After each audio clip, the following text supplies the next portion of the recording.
c'est l'engagement d'une femme juive dans l'école de pensée juive de Paris. Mais il y a d'autres thèmes qu'on va aborder et puis on va faire une discussion en fait. On va discuter ensemble et si vous avez des questions, n'hésitez pas à me les poser à l'issue de cette intervention. Donc vraiment merci au Centre culturel de Clermont de cette proposition de conférence et finalement le confinement a du bon puisque proposer une conférence en Zoom est beaucoup plus pratique que de venir à Clermont-Ferrand et d'avoir un public encore plus nombreux. Donc, ça fait partie des avantages de ce confinement. Alors, Eliane Amado Lévy-Valency, c'est une personnalité dont la vie s'est déroulée comme un roman. Elle a une existence romanesque, vous allez voir, et elle a été la seule femme de l'école de pensée juive de Paris, dont vous avez dit un mot, hein, Monsieur Wurm, c'est-à-dire qu'elle a, avec ses grands penseurs qui étaient Emmanuel Levinas, André Neher, Léon Ashkenazi, Vladimir Jankélévitch, on pourra en citer d'autres, a été la seule femme qui a participé au renouveau de la pensée juive en France après la guerre. Et pourtant, elle est quasiment totalement méconnue. Je pense que sur la cinquantaine de personnes qui assistent à ce cours, eh bien, très peu savent vraiment qui elle est. Et on va essayer aujourd'hui de donner les grandes lignes directrices de cette personnalité qui, à terme, à mon sens, mérite d'être connue et reconnue au même titre que Emmanuel Levinas, dont elle est la plus proche au niveau de la pensée et de la formation parmi ses pairs. Alors, Eliane Amado Lévy-Valency, eh bien, pourquoi m'intéresser à elle? Alors, vous l'avez dit tout à l'heure, comme ça, on évacuera l'idée de savoir qui je suis et pourquoi je travaille sur ces thèmes-là. Eh bien, j'ai consacré une thèse de doctorat il y a un certain nombre d'années maintenant aux grandes figures de l'école de pensée juive de Paris et en particulier au colloque des intellectuels juifs de langue française. Alors, ce colloque des intellectuels juifs qui a animé vraiment la vie intellectuelle juive et non juive du premier colloque en 1957 jusqu'à quasiment les années 2000, même si les heures de gloire sont celles qui ont lieu avant la guerre des 6 jours, un élément important de la vie intellectuelle. Et dans ces archives que j'ai pu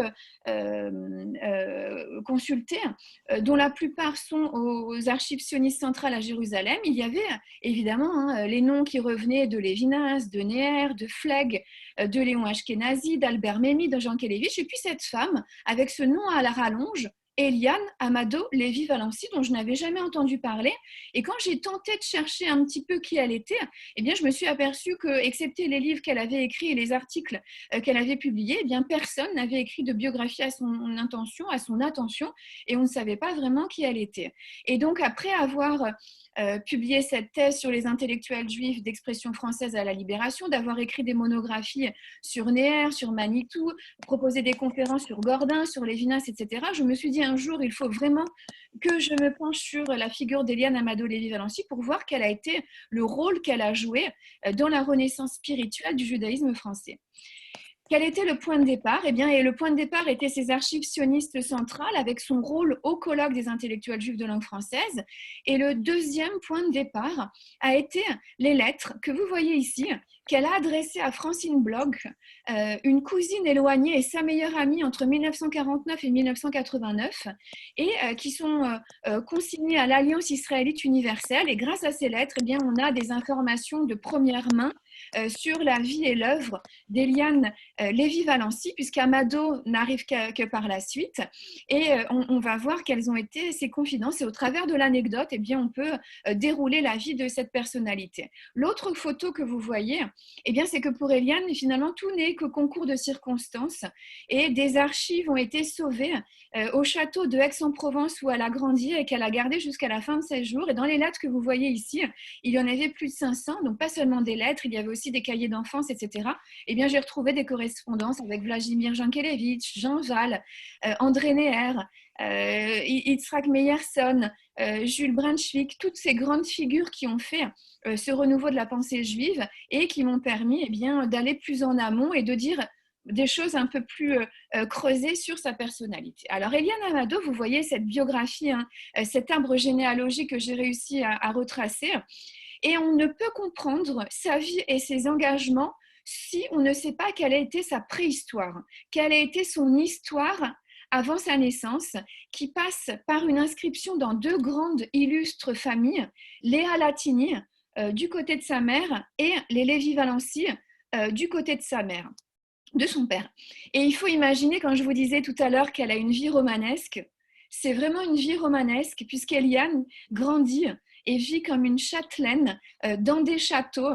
Elle fait partie de la haute bourgeoisie juive provençale, notamment parce que du côté de sa mère, elle appartient à la célèbre maison des Alatini, originaires de Salonique, les Alatini qu'on a appelés les Rothschild de Salonique. Et vous voyez sur cette photo, eh bien, la tour blanche qui délimite la ville juive, qui a aujourd'hui totalement disparu et qui était le fief des Alatini, cette grande famille. Alors, le premier Alatini connu, eh bien, c'est Moïse Alatini, qui a été un personnage central dans l'histoire de Salonique, qu'on a appelé la Jérusalem des Balkans. Elle a été de nombreuses années un haut lieu de la pensée et de l'érudition du judaïsme. Alors, elle a été un haut lieu de la pensée et de l'érudition du judaïsme jusqu'à cet épisode de Sabbatai Zvi qui doit vous dire quelque chose, ce faux messie qui en fait a mis un désordre incroyable dans l'Empire ottoman et notamment à Salonique, qui disait avoir réussi à trouver le secret de la Kabbale. Il se présentait au début comme le Messie, après comme Dieu, et ce fauteur de troubles a tellement créé de remue-ménage à Salonique et dans l'Empire ottoman que le pacha de l'époque lui a dit ça suffit, soit c'est votre tête, soit sur votre tête vous posez un turban, c'est-à-dire vous vous convertissez à l'islam, et très courageusement Sabbatai Zvi a choisi de se convertir à l'islam. Et pourquoi je vous en parle? C'est qu'il a entraîné dans sa conversion à l'islam un grand nombre de familles juives originaires de Livourne, parmi les plus éclairées. Et ces familles, on les a appelées les Debnés, l'équivalent des Maranes, qui pratiquaient l'islam à l'extérieur et à l'intérieur, mélanger une religion faite de messianisme, d'idolâtrie par rapport à Sabbatai Zvi et de judaïsme. Et Moïse Alatini, quand il arrive, alors que l'épisode du faux messie était quelques siècles auparavant, arrive dans une communauté juive de Salonique, qui était plus empreint de superstition et de bondieuserie que de ce judaïsme éclairé qui avait été le sien au moment où elle était la Jérusalem des Balkans.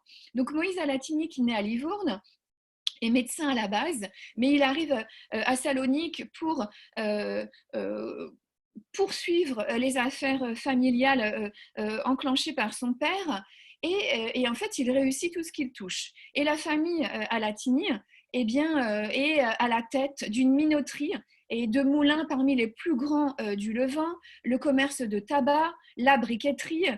En plus, il est médecin et il soigne toutes les confessions, musulmans, juifs et chrétiens. Les juifs représentent plus de 60% de la population, donc il a apprécié de tous.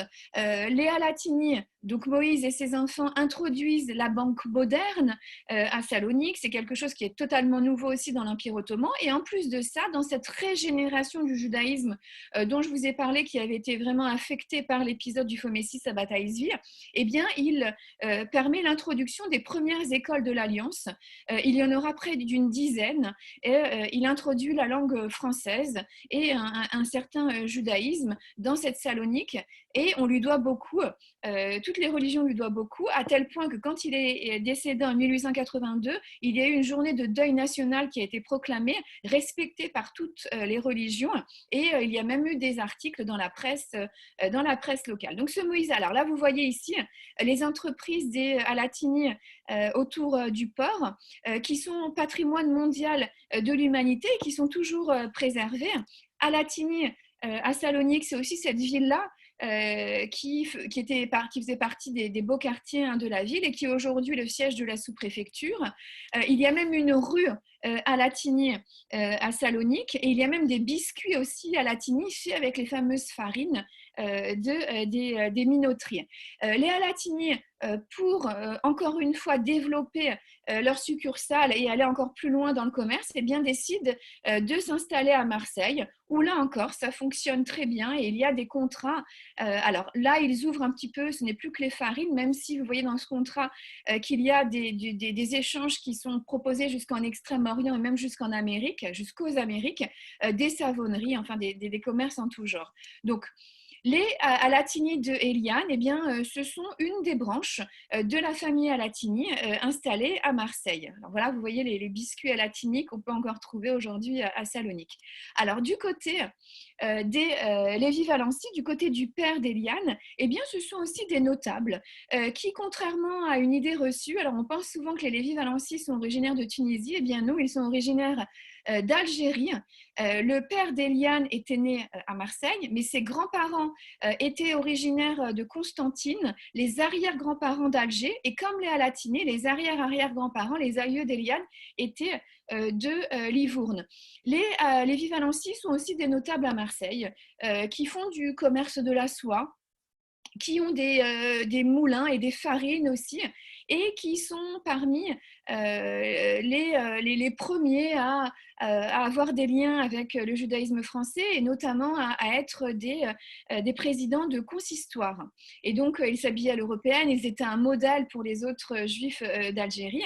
Et pour la même raison que la Latini, eh bien, ils décident de s'installer à Marseille pour, encore une fois, développer les affaires familiales. Alors là, vous voyez ici une photo du père d'Eliane qui a passé son diplôme d'avocat au barreau de Marseille, mais qui n'a jamais officié dans le droit. Sur un des cahiers de fournisseurs, carnet de fournisseurs que j'ai trouvé dans ces fameuses archives du château de Sélonie à Aix-en-Provence, on voit qu'il y a marqué comme profession agriculteur, mais on pense très certainement, enfin on pense pas, on en est sûr, qu'en fait il a consacré sa vie à développer les affaires familiales avec des secrétaires particuliers. Et il avait comme frère notamment eh bien, Joseph Lévy-Valency, qui était un grand professeur de psychiatrie et de médecine, qui a marqué vraiment l'histoire de la psychiatrie, de son empreinte, et on en reparlera. Donc, deux grandes familles, les Alatini, originaires de Salonique, et les Lévy-Valency originaires de Constantine, eh bien, se retrouvent à Marseille et font un mariage, peut-être de raison, mais en tout cas l'amour viendra après. Vous voyez ici les actes de mariage, et c'est un tel événement que la vedette, qui est le bottin mondain de Marseille, eh bien, relaie ce mariage. Il y a plusieurs fêtes, une fête chez les Alatini, une fête chez les Lévy-Valency.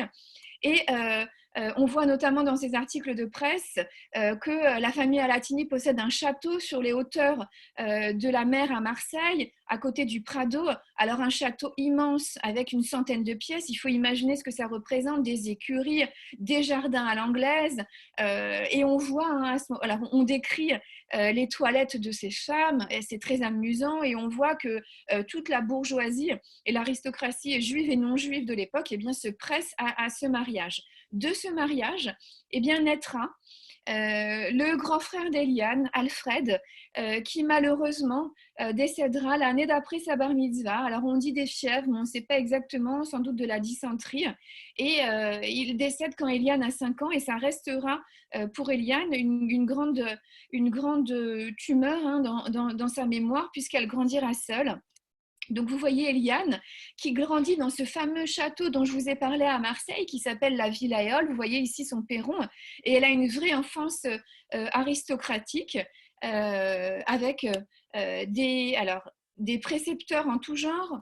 Alors je vais pas exactement dans le sens de ce dont je vais parler, mais je vais y revenir.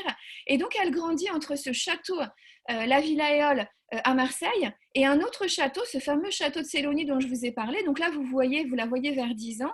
Et son père, qui avait des soucis de santé, on pense qu'il était maniaco-dépressif, eh bien, l'agitation de Marseille ne lui convenait pas tout au long de l'année. Il décide, après la mort de son fils, eh bien, d'acheter une propriété en Provence, un petit château, hein, on appelle ça un carré aixois, et Eliane le gardera jusqu'à la fin de sa vie, quand elle pourra venir à Aix-en-Provence et en France, et il sera son lieu d'inspiration et un endroit important pour elle. Donc là, vous la voyez adolescente, très jolie, avec ce port de tête aristocratique, hein, on voit qu'elle fait partie de la haute bourgeoisie dans son château en Provence. Alors Eliane ne va pas à l'école. elle a cette enfance des Juifs du monde doré, hein, un monde doré de l'enfance, de la haute bourgeoisie. Donc, elle a des précepteurs et des professeurs en tout genre. On dit qu'à 10 mois, elle parlait couramment, qu'à 4 ans, elle savait lire et écrire. Et en fait, ces précepteurs eh bien, accentuent la précocité qui est la sienne. Elle a évidemment les matières traditionnelles, mathématiques, français, histoire, géographie, mais elle a aussi une initiation à la philosophie, au grec, au latin, et un professeur qui lui donne des cours d'hébreu qui lui permettra de faire ce qu'elle a appelé une initiation, l'équivalent de la bar mitzvah, la bat mitzvah chez les garçons, qu'elle fera à 13 ans, alors que la coutume était plutôt à 12 ans chez les filles. Elle a des cours en tout genre de couture, de dessin, là vous voyez ces cahiers d'enfants, de musique, vraiment une éducation soignée et absolument pointue qui lui permettra aussi d'avoir les engagements qui ont été les siens par la suite. Alors que tout la destine à épouser un cousin pour préserver l'héritage familial, ce qui se faisait beaucoup chez Alatini, puisque notamment ses grands-parents étaient des cousins germains, et ce qui explique aussi des cas de débilité dans sa famille en cas de consanguinité, hein, puisqu'il y avait les tares qui étaient accentués à cause de ces mariages consanguins. Alors tout la destine eh bien, à épouser un cousin, et elle fait quelque chose qui n'a jamais été fait chez les Alatini et les Vivalancy, c'est qu'elle décide de faire des études. Et en plus de faire des études de philosophie, alors que si jamais les quelques hommes de la famille avaient fait des études, c'était plutôt des études de médecine. Il y avait beaucoup de médecins dans la famille, eu égard de la tradition familiale, de l'arrière-grand-oncle Moïse dont je vous ai parlé à Latigny, qui était médecin, et même chez les Lévy-Valency aussi, il y avait des médecins. Et alors, très normalement, eh bien, ses parents lui achètent un hôtel particulier, s'achètent un hôtel particulier à Saint-Mandé, à une porte de Paris, pour qu'elle puisse suivre des études de philosophie. Alors pourquoi la philosophie? Tout simplement parce que la philosophie était la science, des humanités à l'époque, et en plus à la Sorbonne, qui était le temple des sciences douces, à l'époque aussi, et donc elle choisit le mieux, eh bien c'est la philosophie et c'est la Sorbonne. Alors la famille n'a pas du tout les codes, hein, puisque la maman d'Eliane, Edma Sofia, eh bien l'accompagne sur les bancs de la Sorbonne, elle s'y ennuie beaucoup, elle la chaperonne. Et Eliane raconte à sa confidente Francine Bloch eh bien, que très vite, eh bien, sa mère la laisse tranquille et la laisse assister à ses cours normalement. Alors à la Sorbonne, vous voyez hein, quelques-unes de ses copies. Donc elle commence les cours de philosophie à la Sorbonne en 1937-1938, juste avant la guerre. Elle écrit hein, dans les publications de la Sorbonne, et là-bas, eh bien, quand on est femme et qu'on est juive, c'est très rare d'étudier la philosophie. Et elle y croise Simone Weil avec un W ou Edith Stein. Et souvent, hein, on a comparé les œuvres d'Eliane Amado, Lévy-Valency à celles de ces deux femmes, même si elles correspondent au revers et à l'avers d'une même médaille ou aux deux sommets opposés d'une montagne, puisque Simone Weil ou Edith Stein se sont rapprochés du christianisme, alors qu'Eliane s'est rapprochée du judaïsme pour arriver à une certaine universalité dans la philosophie, on dirait un certain mot. Et sur Simone Weil notamment, elle a ces mots qui sont assez amusants, hein, qu'elle dira. Elle disait, Eliane était très féminine, elle était très femme et très juive, et elle disait de Simone Weil, eh bien, elle faisait tout pour ressembler à un homme, avec ses grandes capelines improbables, ses godillots chinés au puce et ses grands bérets. Elle faisait tout pour ressembler à un homme, pensant que c'était la clé pour accéder au monde de la philosophie de l'époque. Alors, on est dans ces années d'après-guerre. Eliane passe quelques certificats. Elle a les mêmes professeurs à la Sorbonne qu'avait eu Emmanuel Levinas quand il est arrivé à Strasbourg pour recevoir des cours de philosophie. Elle a Pradine, elle a Brunswick, elle a notamment Jean Val. Et puis la guerre arrive, et en tant que juive, eh bien, elle est obligée d'arrêter ou de suspendre ses études, et il lui faut quand même chercher une université parce que pour elle, il est hors de question d'arrêter, quitte à le faire sous une fausse identité.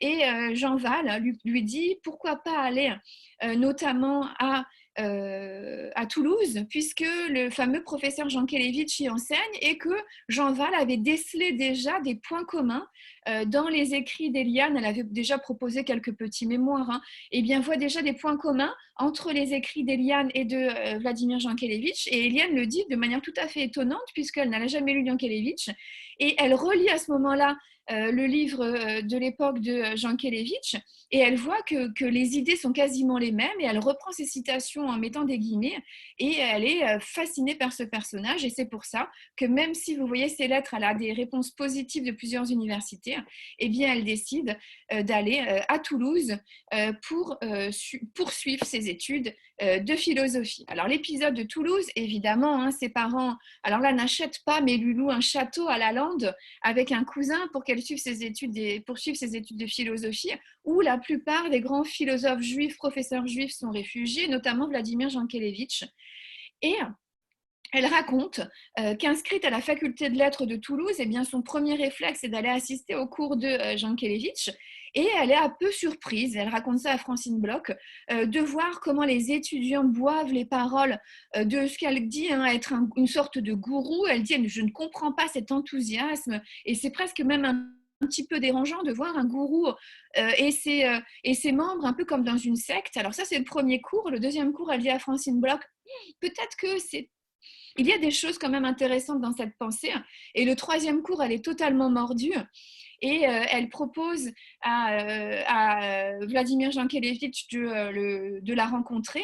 Et ça, c'est une anecdote qui est assez significative, c'est qu'elle envoie un courrier, donc elle signe Eliane Lévy-Valency, puisqu'elle n'est que la fille de sa mère, de ses parents encore, et elle n'est pas mariée.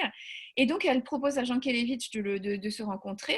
Et Jankélévitch lui répond, bien sûr, Étienne, rencontrons-nous à telle date. Il avait lu Étienne pour Eliane, parce que pour lui, c'était pas possible qu'une de ses étudiantes soit une femme, et en plus une femme juive qui étudie la philosophie. Et là, à partir de là, une grande amitié avec Vladimir Jankélévitch, une amitié peut-être un petit peu amoureuse, avec beaucoup d'humour, et de nombreuses lettres échangées sont justement au château de Sélonie. Bon, elles sont chez moi maintenant, mais elles étaient au château de Sélonie, où on voyait ces traits d'humour. Donc, il lui conseille des lectures, il l'aide vraiment dans son orientation. Il l'appelle la vicomtesse de Sélonie ou la comtesse du château d'Aix-en-Provence. Enfin, il y a beaucoup d'humour entre eux.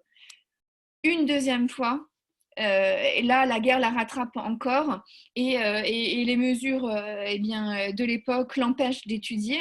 Et là, avec cette double peine, puisqu'elle est juive et qu'elle est femme, et on oublie souvent ça, c'est que évidemment les juifs n'avaient pas le droit d'être professeurs, n'avaient plus le droit d'étudier, de passer l'agrégation, mais les femmes aussi, parce que les lois de Pétain voulaient qu'elles restent au foyer.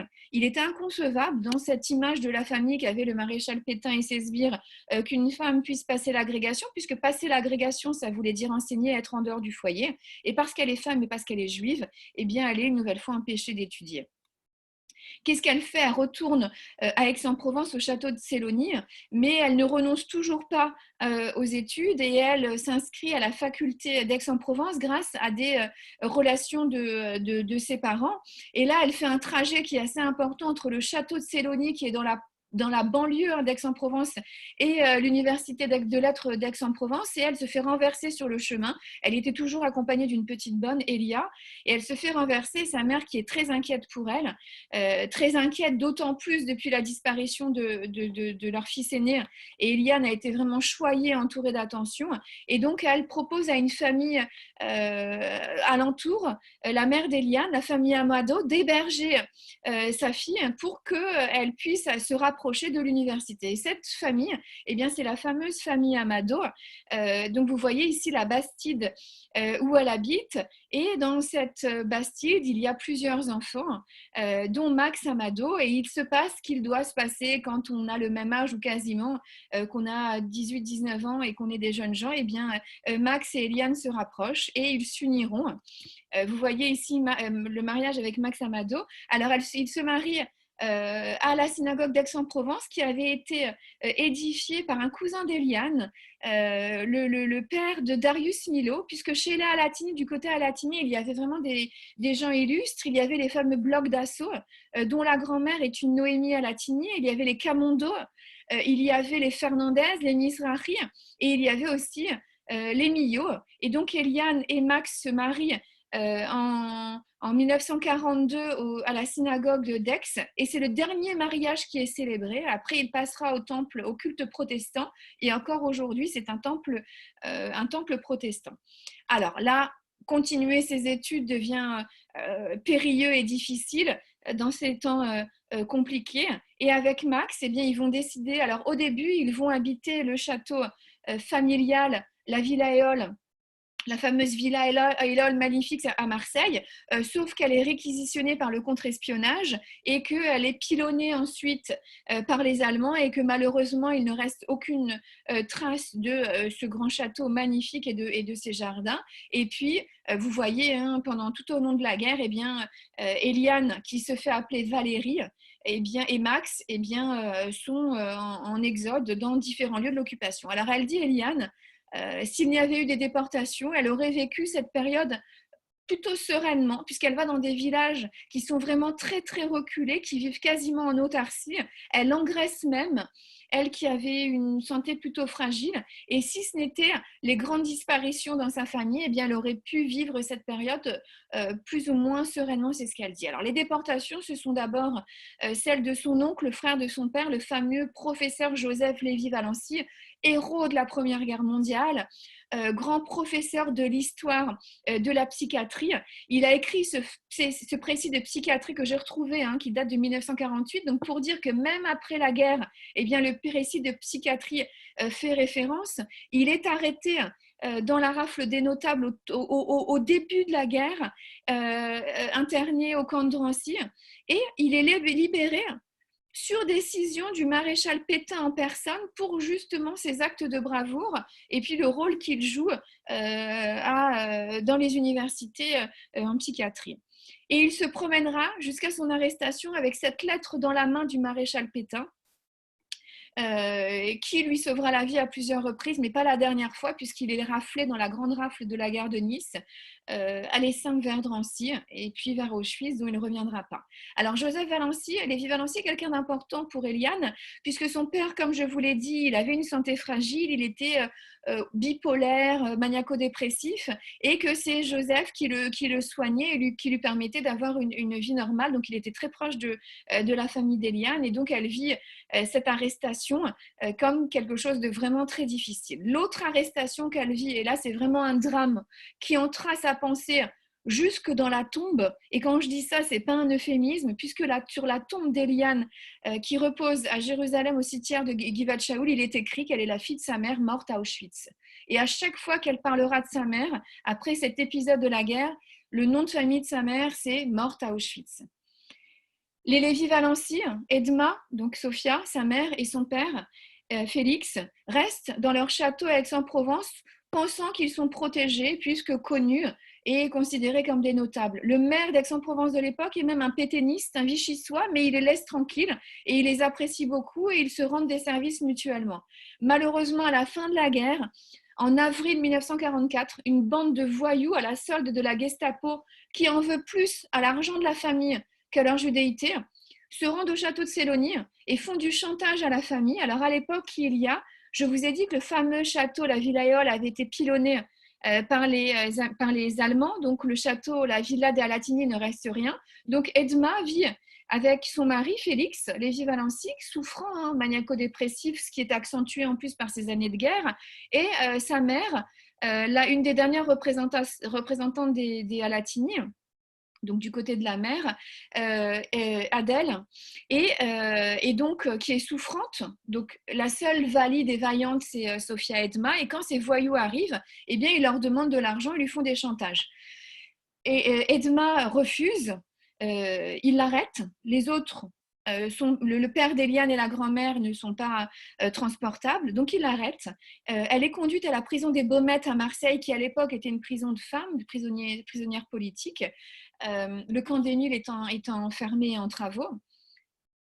Le camp d'internement de Drancy, puis convoi 74 vers Auschwitz. Et en l'espace d'un mois, entre le 30 avril 1944 et le 25 mai 1944, en moins d'un mois, elle décède puisqu'elle est gazée dès son arrivée à Auschwitz. Alors, ce qui est intéressant que j'ai retrouvé là au mémorial de la Shoah à Paris, au Centre de documentation juive contemporaine, c'est qu'on a pensé très longtemps que c'est la famille pensait, enfin la famille éloignée pensait qu'il y avait bien eu un racket et que ces gestapistes avaient vraiment pris ce qu'ils étaient venus chercher et qu'ils avaient quand même arrêté Sofia Edma.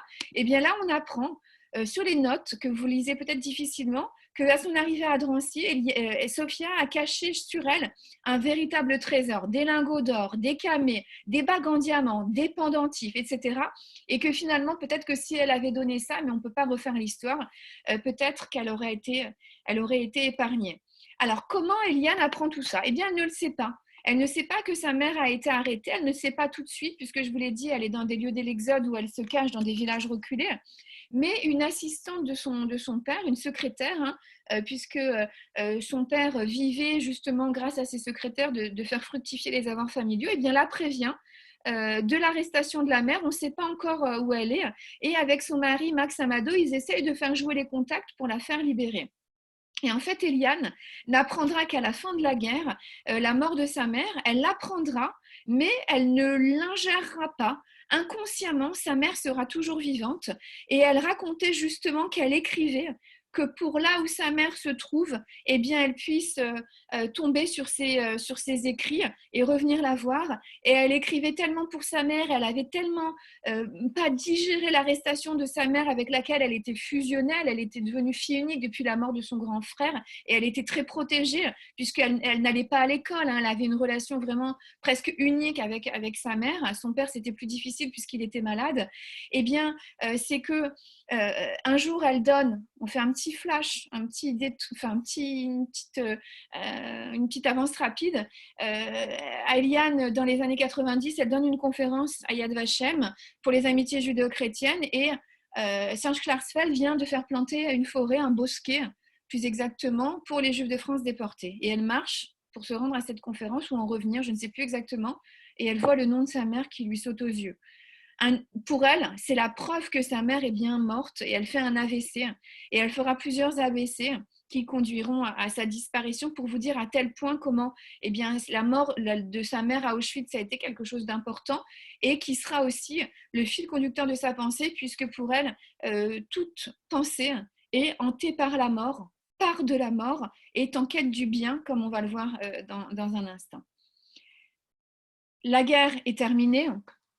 Elle retourne dans l'hôtel particulier de Saint-Mandé avec son mari Max Amado qui avait été squatté par des gens peu recommandables, mais elle arrive à récupérer cet hôtel particulier. Et là, évidemment, la première chose qu'elle fait, c'est poursuivre ses études de philosophie à la Sorbonne où elle retrouve ses professeurs, Jean Val, Jean Kelevitch un peu plus tard, Maurice Pradine, etc., tous ces professeurs, et ça crée évidemment un terrain propice ça l'aide évidemment dans la poursuite de sa carrière. Alors, pour elle, eh bien, évidemment, la Shoah détermine ses engagements, puisqu'au-delà de la philosophie, elle commence déjà la libération à s'intéresser davantage au judaïsme. Le judaïsme qui, dans sa famille, était quelque chose d'assez lointain. Dans la bourgeoisie juive provinciale et même à Latigny, après à Salonique, eh bien, il y avait quelque chose d'assez particulier. Il se disait en fait qu'il se disait juif comme l'air qu'on respire, mais il pratiquait très peu. Je sais à peine s'ils allaient à la synagogue le jour de Kippour. Ils ne mangeaient pas cachère, mais en fait, ils avaient un attachement culturel au judaïsme, ces grands textes, cette histoire, la langue hébraïque, et puis ils donnaient aussi beaucoup d'argent aux œuvres du judaïsme, mais on ne pratiquait pas. Et c'est quelque chose qui a manqué à Eliane, et elle découvre ça, eh bien, en s'apercevant que finalement, les grands philosophes eh bien, ont quelque chose, un secret perdu dans leur pensée, c'est la source biblique, et on va revenir dans un instant, et évidemment, la Shoah aussi, une catastrophe qui a été permise dans un endroit où la civilisation était censée être la plus haute en Europe, et c'est quelque chose qu'elle va tenter de lever. Donc, Eliane, eh bien, qui s'appelle maintenant, comme depuis 42, Amado Lévy-Valency, hein, elle a épousé Max, eh bien, s'attelle dans la philosophie à faire cohabiter trois thématiques: Athènes, la philosophie; Rome, la civilisation occidentale; et Jérusalem, les sources bibliques. Alors c'est quelque chose qui ne se fait pas, ou qui se fait très peu à l'époque. Comme je vous l'avais dit tout à l'heure, la Sorbonne, c'est le haut lieu des humanités, c'est un endroit un petit peu snob où évidemment, hein, eh bien, quand on fait de la philosophie, on ne mélange pas la foi et la raison, on ne mélange pas les sources de la tradition juive et la connaissance des philosophes de Ioni à Iéna, de la tradition grecque jusqu'à la tradition allemande. C'est absolument incompatible. Le judaïsme est assimilé pour ces grands philosophes à des bondieuseries, la survivance d'un folklore révolu, de la superstition, etc. Et Eliane est la première à la Sorbonne, eh bien, à réhabiliter les sources de la tradition juive. Et là, vous voyez, elle est multidiplômée. Elle est à la fois agrégée de philosophie, reçue première devant le philosophe Mizrahi. Elle a 3 doctorats, un doctorat ès-lettres, une thèse de psychologie, psychiatrie, et un doctorat en philosophie sur les niveaux de lettres, alors qu'elle soutient dans un amphithéâtre bondé, le grand amphi de la Sorbonne, devant un jury pluridisciplinaire. Alors sa thèse de doctorat, vous la voyez, c'est les niveaux de lettres, et c'est quelque chose de totalement révolutionnaire à l'époque, puisque dans cette thèse de doctorat, elle met sur le même pied Bergson ou Maïmonide, Kant ou Rachi, Bereshit ou le discours de la méthode. Et au début, ces professeurs juifs qui la soutiennent, hein, dont Jean Val, dont Jean Kelevitch, dont Pierre-Maxime Schul, etc., lui disent: mais ne fais pas ça, même si ta thèse porte sur ça, essaye d'amoindrir un petit peu, au moins dans ta soutenance, au moins dans ton livre, ces références. Elle n'en a rien à faire, elle fait même pression pour que André Neher puisse assister et faire partie du jury, mais c'est pas possible. Et elle va, avec grandiloquence, eh bien, citer ces sources de la tradition juive, etc. Elle se fait évidemment laminer par le jury, mais peu importe, elle ouvre une brèche, elle se fait même humilier, et elle fait aussi quelque chose, et ça c'est de l'anecdote, mais c'est amusant. Ça se passe un Shabbat, elle n'avait pas le choix. Elle prend un hôtel juste à côté, hein, elle commençait à devenir un petit peu plus pratiquante, et elle fait le premier buffet kasher à la Sorbonne de son histoire pour sa soutenance de doctorat. Et donc, elle ouvre une brèche qu'elle continuera, et elle est trentenaire, et elle est femme, et elle est juive, et elle donne des cours à la Sorbonne, à la prestigieuse Sorbonne, ce qui est quelque chose d'absolument incroyable. Et si Eliane, on doit garder eh bien, une trace, évidemment, ce sont ses livres, ses premiers livres, excepté sa thèse de doctorat, qui sont les cours qu'elle donne à la Sorbonne. Et ça, c'est rien que pour ça, elle mériterait de s'y attarder. Mais ce n'est pas suffisant, parce que ça aurait été encore trop facile que d'être que philosophe et professeur de philosophie à la Sorbonne. Eh bien, depuis l'occupation, depuis Toulouse, elle commençait à s'initier à la psychanalyse qui était naissante.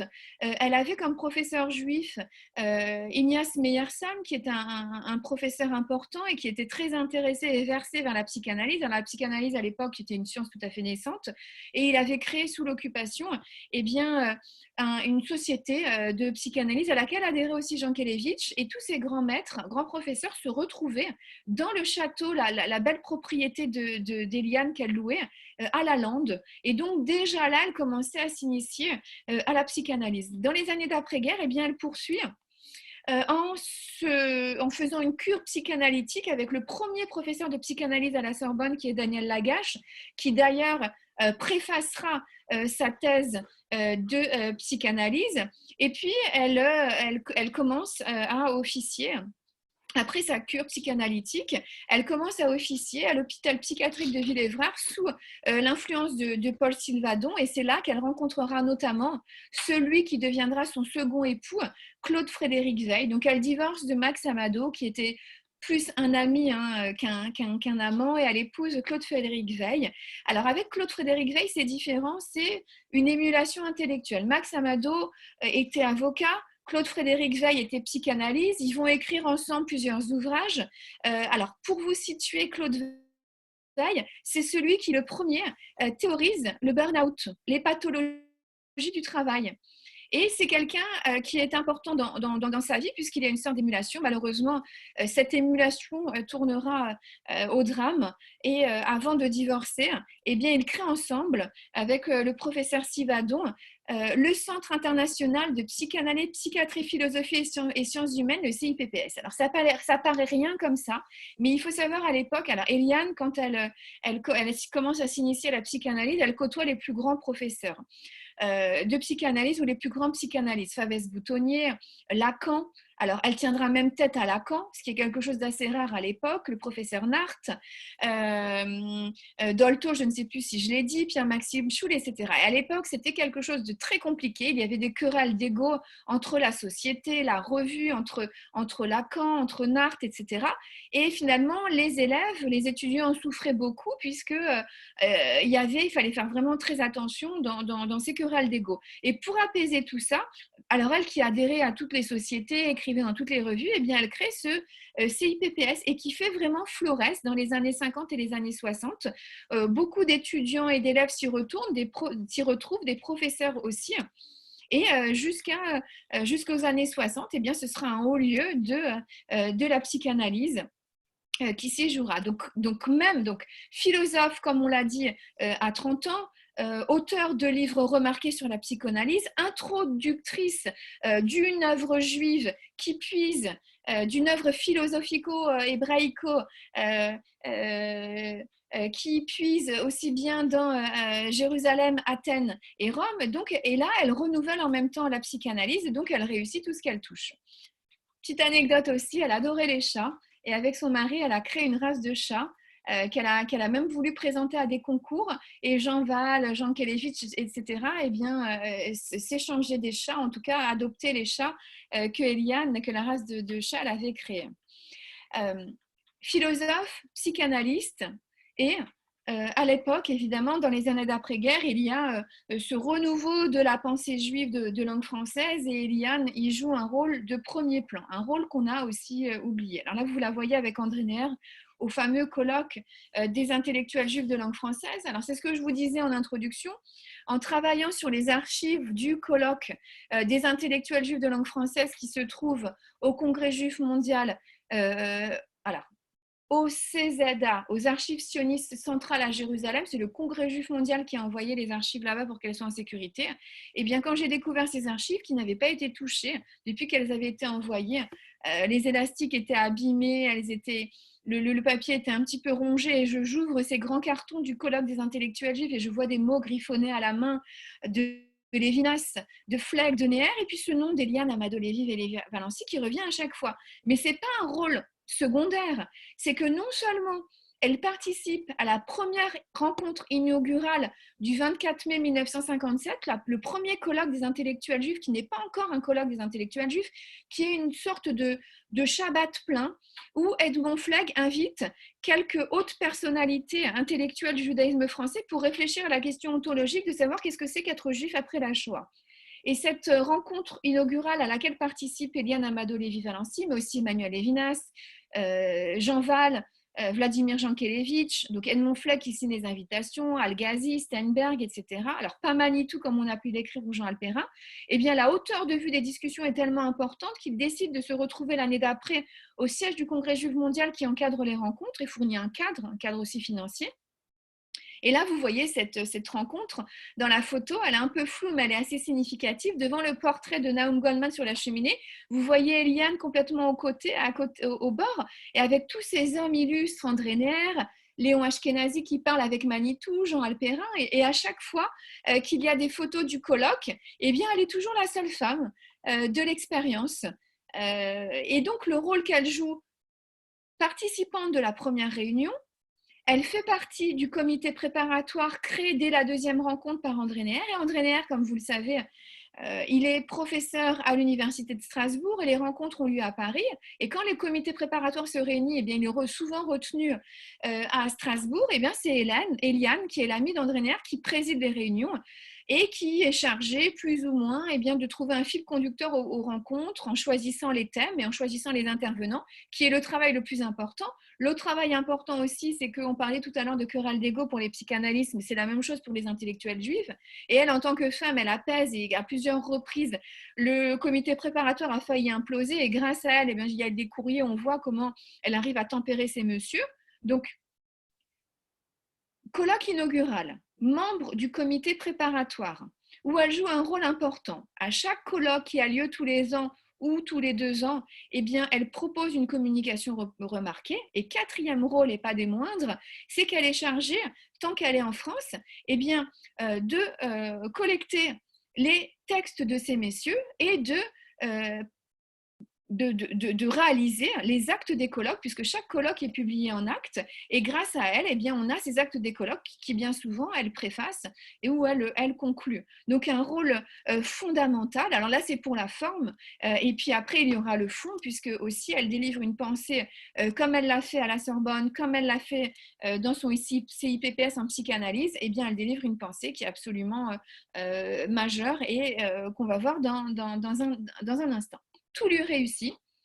Elle est prof à la Sorbonne, elle reçoit des patients en consultation, en psychanalyse, elle écrit des articles de psychanalyse, elle participe au renouveau de la pensée juive, elle écrit des textes pour la presse juive et elle écrit des ouvrages.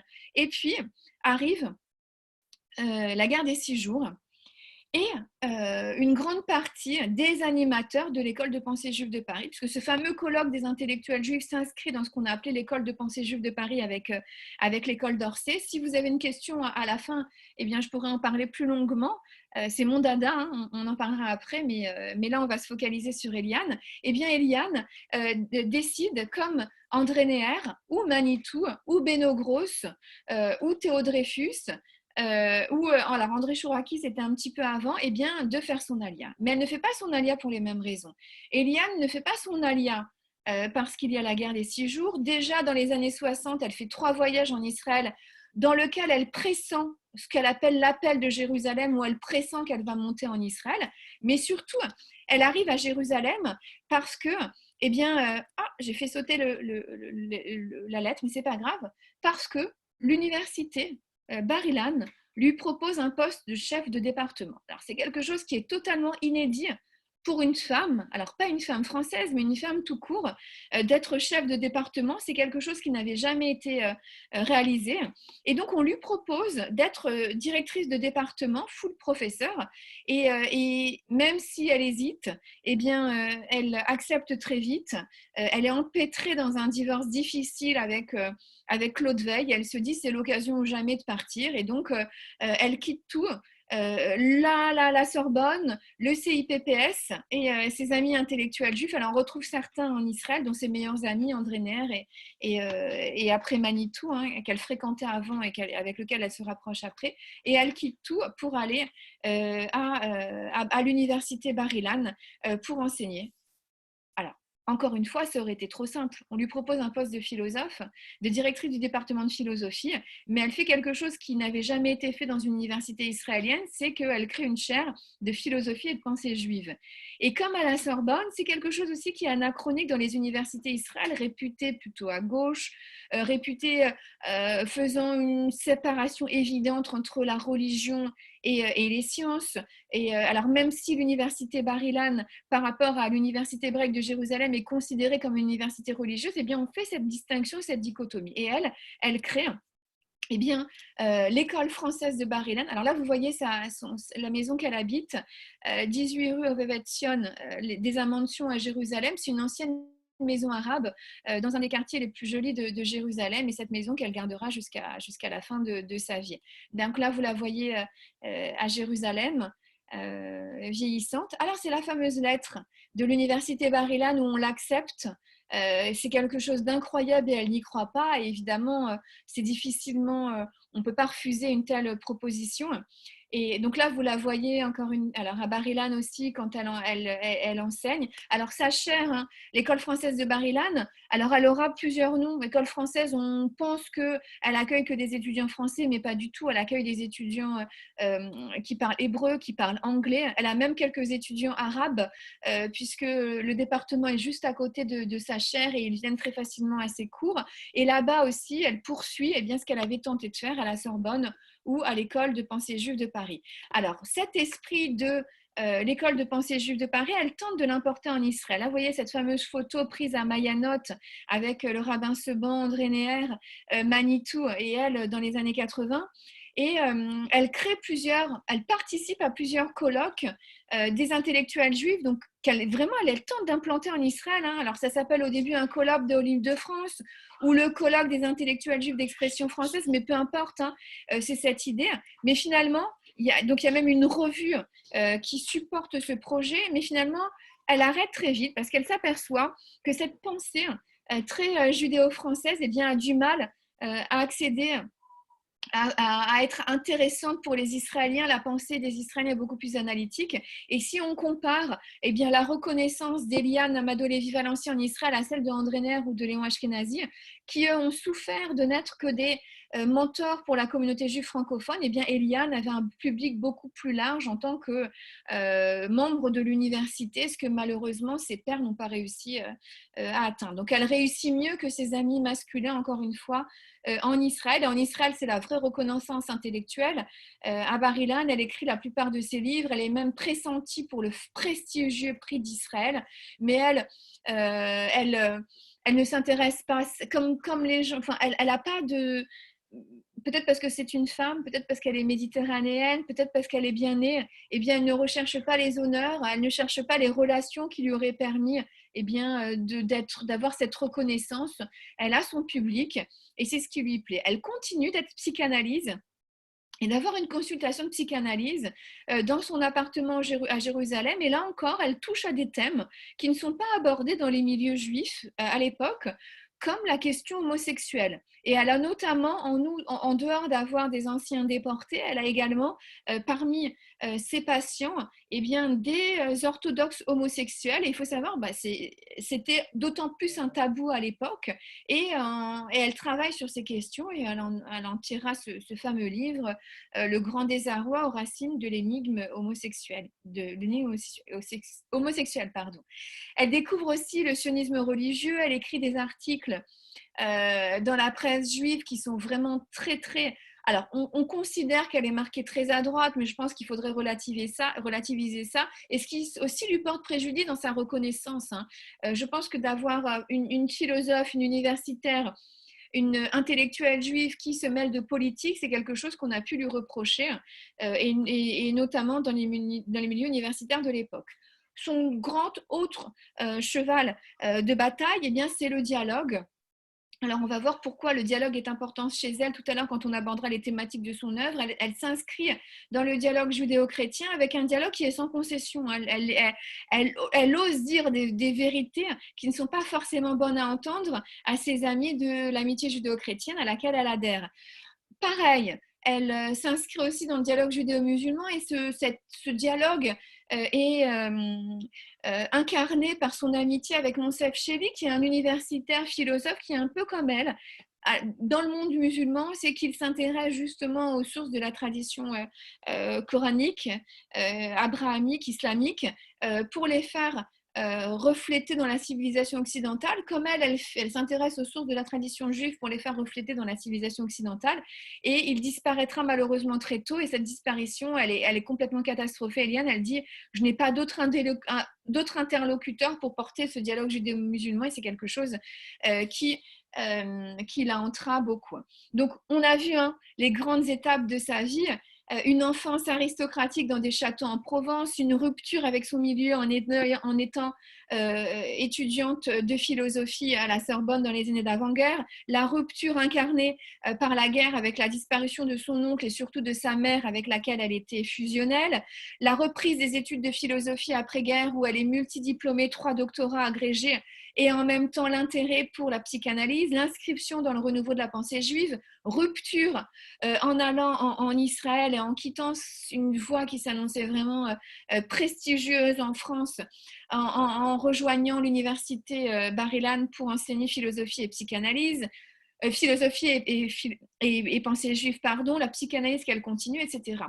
Et donc, en quoi, alors sa vie a été des ruptures, mais en quoi ces thèmes de prédilection ont été quelque chose de fondamental et d'important, et qu'au-delà de cette vie romanesque, mérite-t-il eh bien d'être aujourd'hui discuté et davantage connu?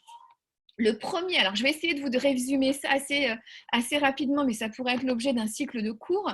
Donc les thématiques de sa pensée. La première grande thématique et révolution de l'œuvre d'Eliane Amado Lévy-Valency, c'est ce qu'elle a appelé la scotomisation, l'occultation des sources juives dans la civilisation chrétienne, dans la civilisation occidentale. C'est un synonyme.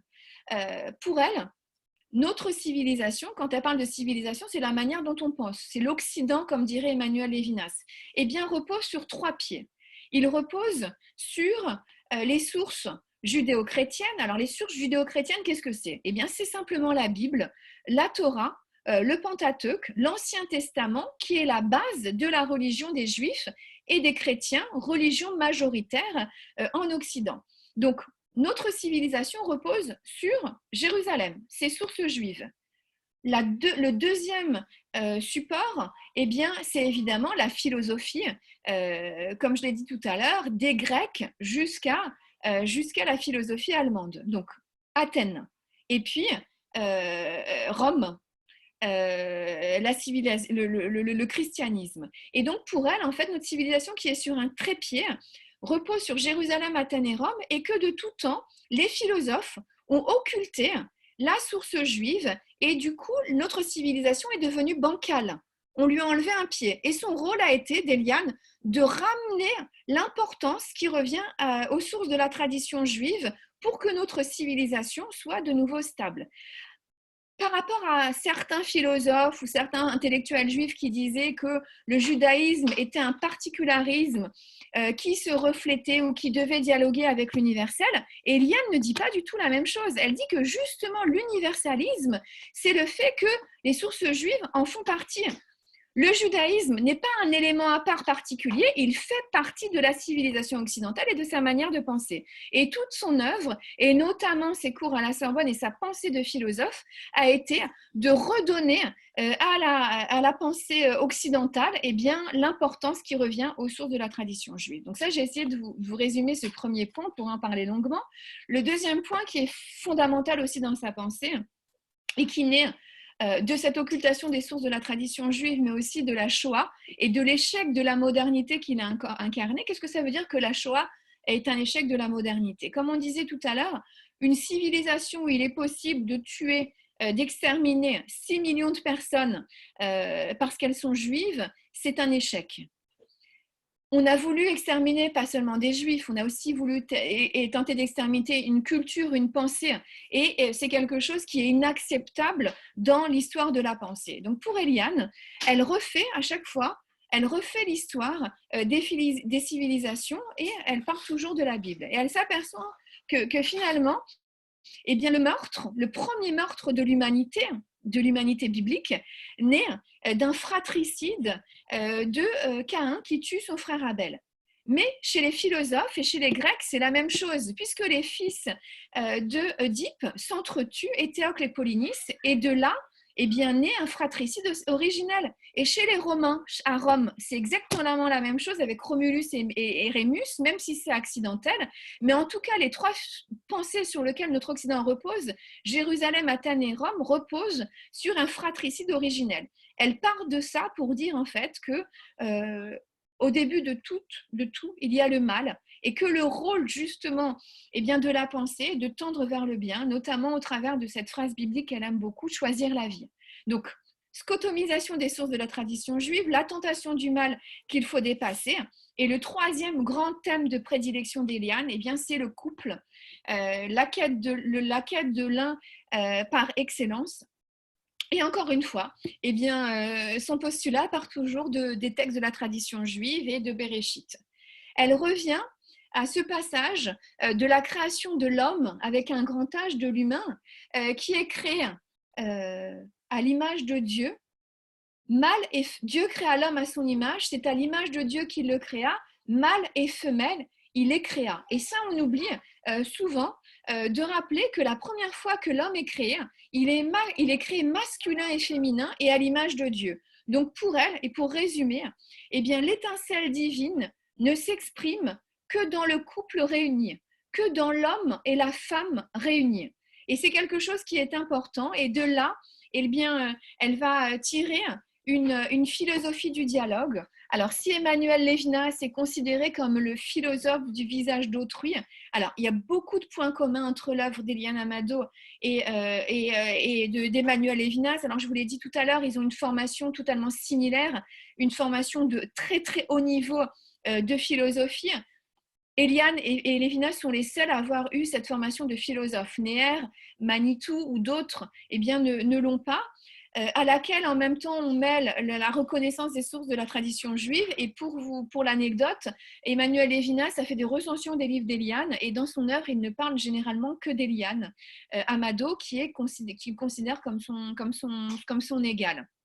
Et donc si Emmanuel Lévinas est considéré comme le philosophe du visage, le philosophe de l'altérité, eh bien, Eliane est la philosophe du dialogue. Alors, une théorie qui allait beau justement dans ce couple réunifié à l'image de Dieu. Alors, le couple, c'est pas seulement la femme et l'homme, c'est ça aussi, mais c'est aussi le 1 plus 1. Alors, pour vous résumer de manière très, très schématique, qu'est-ce que ça veut dire qu'Eliane est la philosophe du dialogue? Pour elle, eh bien, le dialogue, c'est pas uniquement deux interlocuteurs qui s'expriment. Ce sont ces deux interlocuteurs qui s'expriment, mais c'est également la troisième voie vers laquelle ils tendent. Donc dans un dialogue, on est trois. Et ce qui est très important, c'est que rien n'est inachevé, tout est une quête. L'au-delà du verset, comme disait Lévinas, ou le sens ultime. Dans un dialogue, il y a les deux voies et il y a la troisième voie vers laquelle on tend, dans un souci d'inachevé et d'absence de finitude. Et ça, c'est quelque chose de très, très important dans l'œuvre d'Eliane. Et là, dans tout ce que je viens de vous dire, eh bien, on a brossé les grands thèmes de la pensée d'Eliane Amado Lévy-Valency qui sont totalement révolutionnaires à l'époque et que personne n'avait abordé au moment où Eliane les a exprimés. Aujourd'hui, peut-être que ça peut paraître fréquent de mêler sources juives, philosophie, etc. Mais quand elle le fait, c'est assez novateur.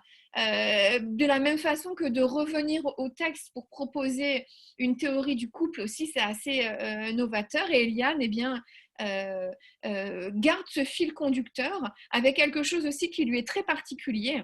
Dans les 22 ouvrages qu'elle a créés, il y a quelque chose d'assez... Alors, c'est peut-être aussi parce qu'elle était psychanalyse et proche des gens, dans le concret, hein, c'est une philosophe concrète, c'est tout à fait compréhensible ces ouvrages. Alors évidemment, il faut s'y pencher un peu, mais elle n'invente pas des mots ou elle ne se cache pas derrière des mots pour comprendre ce qu'elle a envie de dire. Sa pensée est non seulement régulière et unitaire du début à la fin, et elle est en tout cas pas du tout hermétique. Et donc vous l'aurez compris aussi, la particularité, c'est cette pensée pluridisciplinaire qui jongle avec à la fois plusieurs disciplines et plusieurs traditions. Ces dernières années eh bien, sont tout à fait difficiles. Comme je vous l'ai dit, elle a plusieurs AVC qui la plongent d'abord dans le silence et puis après qui la plongent d'abord dans l'absence d'autonomie, après dans le silence. Et elle disparaît le 10 mai, donc on fêtera bientôt son anniversaire. Elle est née le 11 mai 1919, il y a 101 ans quasiment, et elle décède le 10 mai 2006 à Givat Shaoul, et elle qui avait été très large. Alors ça aussi, j'aurais pu vous dire aussi beaucoup de choses. Elle n'avait pas eu d'enfant, ce qu'elle a regretté, elle n'a pas eu d'enfant pour 3 raisons. La première, c'est ce fameux sang faible, la consanguinité qu'il y avait dans sa famille. La deuxième raison, c'est la Shoah et la peur de mettre au monde un enfant qui pourrait disparaître si une nouvelle Shoah arrivait à survenir. Et puis le troisième élément, c'est quand on est une femme, eh bien, il faut penser à cette époque-là, à sa carrière avant tout. Et avoir des enfants n'avait pas une priorité. Donc pour ces 3 raisons, elle n'a pas eu d'enfants. Quand elle pouvait en avoir, elle a regretté. Et donc vers le mi-temps de sa vie et la fin de sa vie, eh bien, elle s'est rapprochée de personnes et elle était très large, très très généreuse, etc. Et pourtant, ces années de maladie l'isolent des gens qui étaient autour d'elle. Et le jour de sa disparition, et le jour de son enterrement, il n'y a même pas minyan. alors qu'elle a été la grande professeure qu'on connaît en France et en Israël, où elle a renouvelé les Bar-Ilan et la pensée et la philosophie. Évidemment, on est à Jérusalem, donc c'est facile d'aller prendre des hommes à droite et à gauche et de reconstituer un minyan. Mais depuis sa disparition, eh bien, Eliane a totalement été oubliée, peut-être aussi parce qu'elle n'avait pas d'enfant et que personne n'a porté sa pensée, mais comme je viens de vous l'exprimer, eh bien, elle a renouvelé tous les domaines qu'elle a touchés, elle a révolutionné tous les domaines qu'elle a touchés et dans lesquels elle s'est initiée. Et c'est pour toutes ces raisons qu'elle mérite vraiment d'être connue et reconnue. Et il y a ce livre donc, qui est apparu en 2019. Elle est née en 1919, donc juste 100 ans après sa naissance. Et c'est important pour moi de porter ce livre. Il y a plusieurs conférences que j'ai pu donner, des articles que j'ai pu donner. Je passe bientôt à l'émission Bereshit, qui a été enregistrée avant le confinement, à l'université Bar-Ilan où j'ai été, où il ne restait aucune trace de son passage. À peine quelques lignes dans la notice des professeurs, alors qu'elle a été la première femme chef de département et qu'elle y est restée longtemps, jusqu'à sa retraite en 93, donc de son alia en décembre 68 jusqu'en 93. C'est un gros moment de sa vie, mais il ne restait aucune trace. Et il y a quelques mois, juste avant le confinement, le 10 mars, eh bien, j'ai pu donner à l'université Bar-Ilan un colloque avec des intervenants prestigieux qui ont parlé de sa pensée. Donc le travail reste à faire. Mais en tout cas, c'est quelqu'un qui mérite vraiment une reconnaissance, pas seulement parce qu'elle est une femme et que c'est à la mode, parce qu'elle est juive ou qu'elle est une intellectuelle, parce que concrètement, elle a marqué la philosophie, la psychanalyse à la pensée juive et qu'elle mérite, au même titre que Lévinas, voire peut-être même davantage, d'être connue et reconnue. Voilà, je vous ai brossé les grandes lignes de sa vie et de sa pensée et je suis à votre écoute si vous avez des questions à me poser sur ces éléments. Merci beaucoup, Sandrine. Merci beaucoup. Vous nous avez passionnés. Vous avez raconté ce destin qui est absolument passionnant aussi. Ouais. Bravo, bravo. Et tragique. Bravo, oui. Tragique parce que sa vie n'a pas été simple. Mais ce qui m'étonne le plus, c'est qu'elle n'ait pas fait école et qu'une pensée pareille se soit en fait ait disparu et qu'elle n'ait pas d'héritage intellectuel, ni en psychanalyse, ni en philosophie. Alors, elle a des héritiers. Elle a des héritiers, notamment Raphaël Drey, qui est le plus à même pour appréhender sa pensée parce qu'il était pluridisciplinaire. Malheureusement, il nous a quittés. Et elle a été pillée. On s'est permis de piller sa pensée. Donc, si elle n'a pas un héritage qui est connu et reconnu, en tout cas, quand on lit certains livres d'intellectuels, je ne vais pas citer des noms, eh bien, on s'aperçoit qu'il y a des thématiques qui sont celles d'Eliane. Et malheureusement, peut-être que c'est plus facile de piller une femme, mais elle n'a pas été citée. Alors, ça aussi, je voudrais préciser quelque chose. C'est quelque chose que je n'ai pas dit et c'est peut-être le moment de le dire. C'est qu'au début, quand je me suis intéressée à elle, l'idée dans mon esprit était vraiment de réhabiliter une femme qui était passée totalement sous silence, à côté de la postérité. Enfin, et en m'intéressant à elle, c'est plus une femme qu'il faut réhabiliter, c'est vraiment un acteur fondamental de l'histoire des idées de la seconde moitié du XXe siècle. C'est bien plus que ça. Il ne faut pas voir une pensée féminine ou quelque chose comme ça. Il faut voir vraiment quelqu'un qui a renouvelé le monde des idées. Et c'est comme ça qu'il faut l'appréhender, à mon sens. Très bien. Je vous remercie vraiment au nom de tout le monde. Je pense que je ne trahis personne en disant à quel point nous avons été passionnés par ce que vous nous avez dit et la manière dont vous l'avez dit. Si maintenant nos psychanalystes, psychiatres, philosophes ont des questions à poser, qu'ils se sentent libres de le faire, ou les autres. Sandrine, oui. Sandrine, nous avons dans l'Assemblée, je ne le vois pas, mais nous avons un psy. Où est-il, notre psy? Il y en a plusieurs, je crois. Ah bon? Vous pensez qu'il y a plusieurs psys dans l'assistance? Je pense. Je suis intéressée par les questions. N'hésitez pas à toutes les questions qui vous passent par l'esprit parce que, évidemment, j'ai essayé de donner des grandes bribes. Dans le livre, il y a beaucoup plus de détails, mais c'est une vie incroyable, digne. Le livre se lit comme un roman. C'est exactement ça. N'hésitez pas à remettre votre micro en route quand vous avez une question à poser. Oui, est-ce que je peux poser une question? Bien sûr. Alors, je m'appelle Evelyne Garibaldi, je ne suis pas psychanalyste, mais je suis analyste psycho-organique, donc je fais de la psychothérapie, c'est mon métier. Alors, ce qui m'intéresse énormément dans tout ce que vous avez raconté, c'est comment elle en arrive à une conclusion essentielle qui est que, à part le couple, par le féminin et le masculin, et justement, j'ai fait quelques conférences, dont l'une en Israël à ce sujet, par le couple, on arrive au divin et que le couple est le sanctuaire, le lieu de la rencontre et qu'il y a toujours le 3. Et je trouve vraiment extraordinaire qu'avec toutes les disciplines qu'elle a touchées, qu'elle a parcourues, qu'elle a approfondies, elle en vient à cette conclusion essentielle qui est très simple, mais en même temps si complexe. Alors évidemment, c'est quelque chose, oui, comme vous le dites, qui paraît essentiel, hein, ontologique et simple. Et comme j'ai essayé de le montrer, en fait, comment elle en vient à ça? Eh bien, c'est en s'intéressant au texte et à cette fameuse phrase dans Bereshit, où c'est vraiment littéral que l'homme est créé à l'image de Dieu, masculin et féminin. Tout à fait. Avec Adam était féminin et masculin au départ. Oui, et c'est justement... alors, on peut aller plus loin. En fait, pour elle, elle pense que le christianisme a un peu perverti la notion de péché originel. Si vous voulez en savoir plus, le péché originel, ce n'est pas pour elle d'avoir croqué ou seulement d'avoir croqué dans le fruit défendu. Le péché originel, c'est d'avoir séparé le masculin du féminin, qui est l'étincelle de Dieu.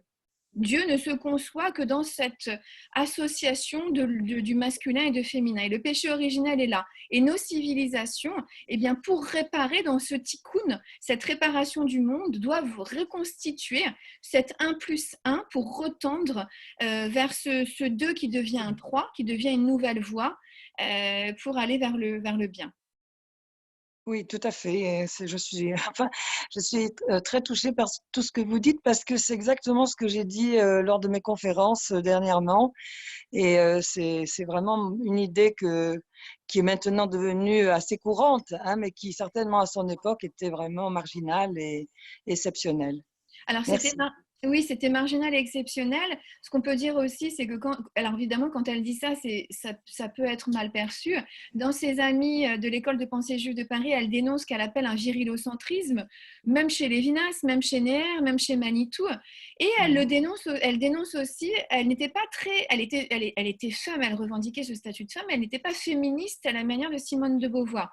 Pour elle, en fait, le féminisme à la Beauvoir, on n'est pas femme, on le devient, eh bien, est un excès de la même manière que le virulocentrisme en est un. Tout à fait. C'est quelque chose d'absolument incroyable de défendre. Je suis d'accord avec ça, oui. Voilà. Oui. C'est très important cette dimension de démystifier. Le féminisme n'est pas ce que l'on croit. La place de la femme n'est pas égalitaire à l'homme. L'homme et la femme ne sont pas égaux. Ils ont les mêmes droits. Ils ont chacun une place à jouer et c'est ce qui fait la beauté de la rencontre et qui en fait justement la richesse. Alors, si on avait pu en parler un petit peu longtemps, peut-être que Sabino m'invitera une autre fois. Et qu'est-ce que c'est que la notion de couple chez Eliane Amado? Donc, elle parle de ce fameux passage de Bereshit. Elle va encore plus loin. Et celui où il est dit que la femme est créée Ezer Kenegdo. Alors, il y a plusieurs traductions possibles hein, dans son face-à-face, etc. Donc, elle dit, ceux qui, chez les Juifs, disent pour un petit peu brosser les femmes dans le sens du poil, bah, elles sont au-dessus, elles sont en dessous, elles sont... Non, pas du tout. La femme est créée dans son face-à-face.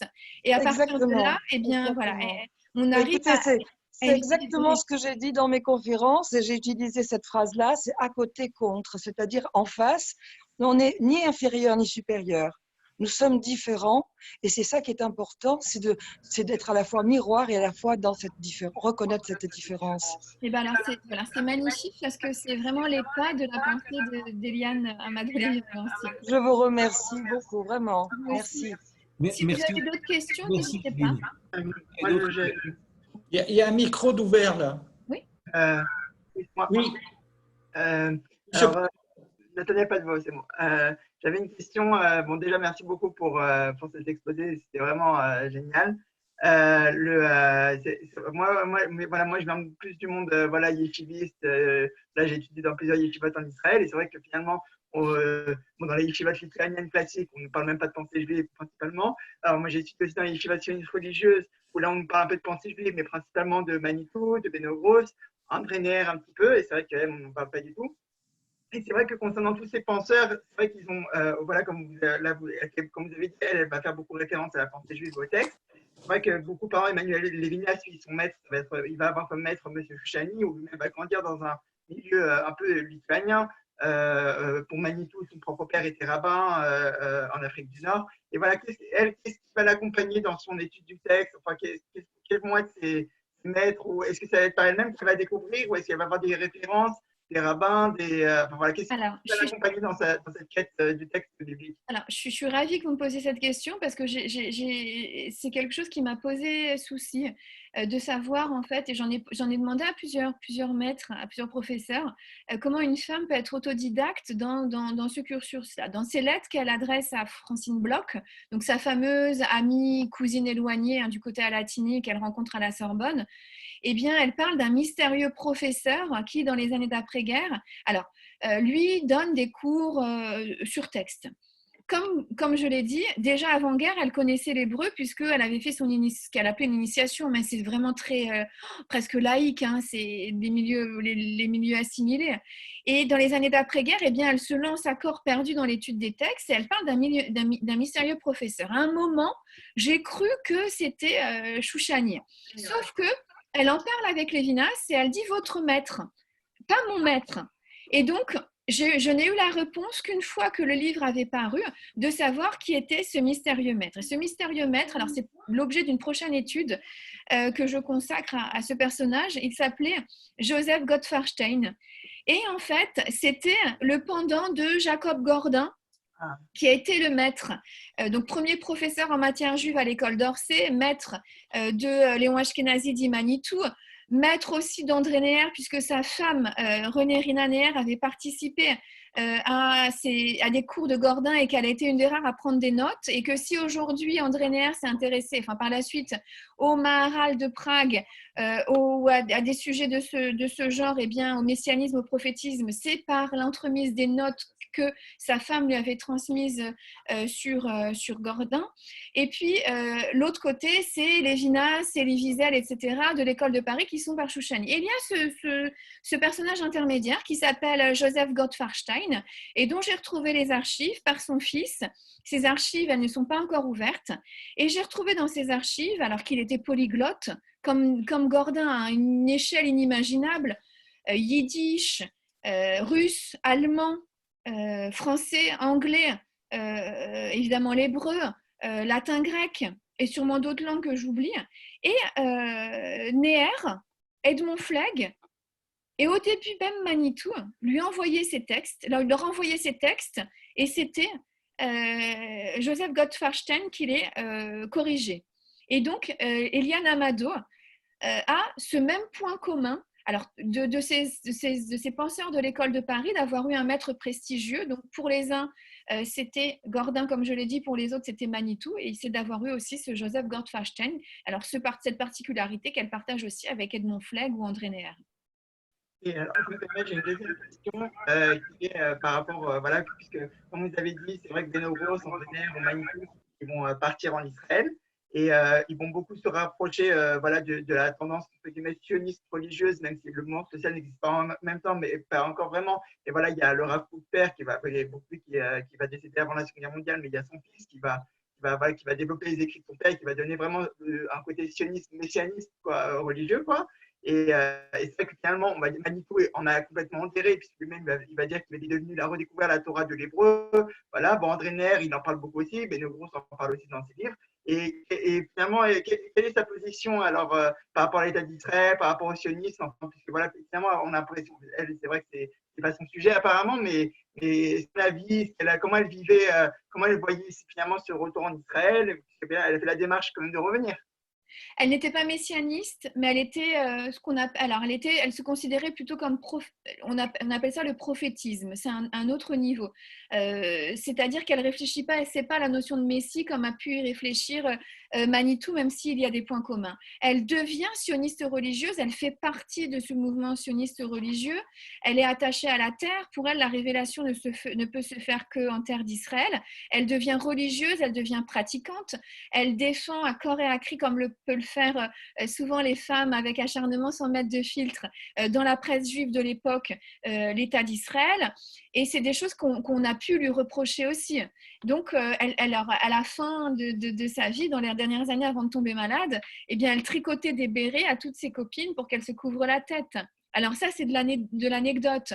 Mais en tout cas, elle devient sioniste religieuse. Alors, elle n'a pas, comme Manitou, une révélation de la pensée de Rav Zvi Yehuda Kook, le fils du Rav Kook, mais en tout cas, elle fait partie des mêmes cercles que Manitou.